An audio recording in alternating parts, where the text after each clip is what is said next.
Hello, this is the July 2021 video edition of the Iowa General Fund Monthly Revenue Memo.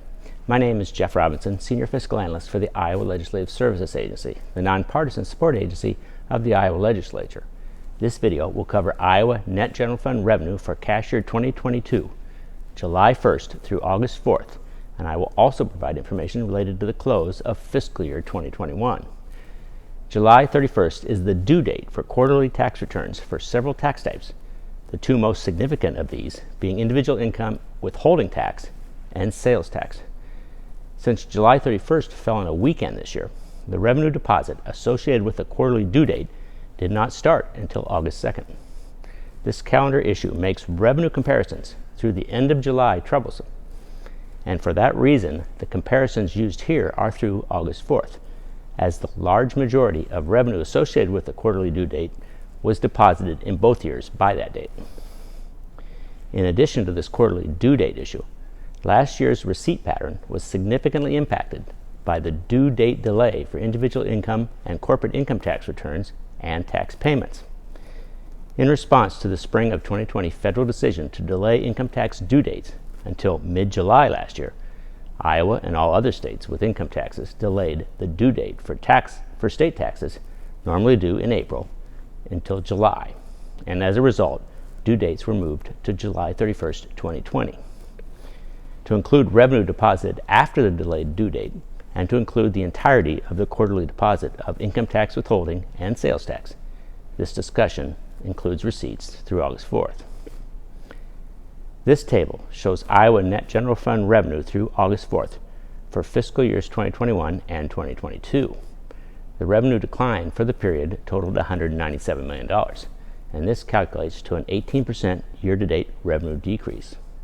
The outsized decline comes from the two delayed revenue sources, individual income tax and corporate income tax. The two decreased $327 million since July 1st. This expected decline is the result of last year's due date delays and is not a cause for concern. Since July 2020 was an odd time due to the pandemic and the due date delays, I add here a second table that compares this year to the same period 2 years ago.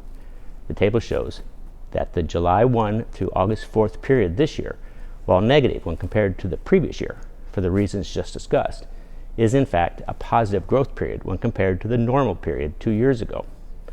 While the combined growth shown in individual and corporate income tax is negative, growth in the sales and use tax line was very positive for the period, and because of this, fiscal year 2022 is likely off to a strong start.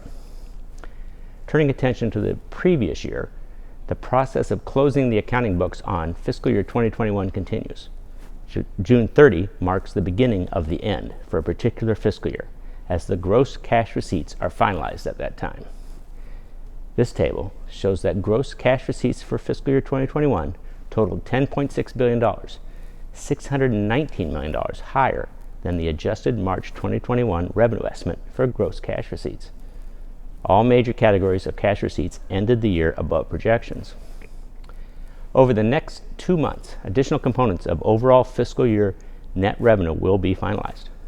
The final amount for tax refunds will be known at the end of August, and the final amount for the remaining 3 items, namely school infrastructure payments, accrued revenue adjustments, and transfers from other state funds, will be available sometime in the second half of September. Fiscal year 2021 will be final once those additional components are determined.